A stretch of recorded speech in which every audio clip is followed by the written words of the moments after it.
പറഞ്ഞിട്ട് ഇത് ആരാന്ന് പറയാ. ഞാൻ ബേസിലാണോ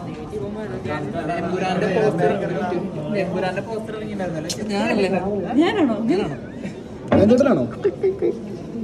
ഇബ്രാനോ ഇബ്രാനിലെ മാത്രമല്ല ബേസിലാണോ? നല്ല മുട്ടയൊക്കെ കണ്ടിട്ട് ബേസിലാണോ എന്നൊരു ഡൗട്ട് ഉണ്ട് കേട്ടോ.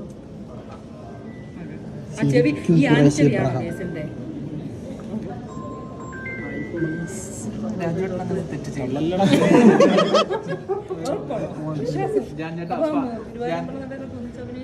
ബേസിലാണ് നിങ്ങൾ തിരിച്ചു നിർത്തൂല.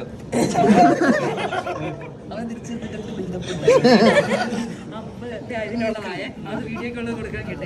പിന്നെ ഫഹദ് വാസിലാന്ന് പറയുന്നുണ്ട്. ഫഹദൊക്കെ ചായ പലരും അങ്ങനെ പറഞ്ഞു. മലയാളിന്ന് ഫഹദിനെ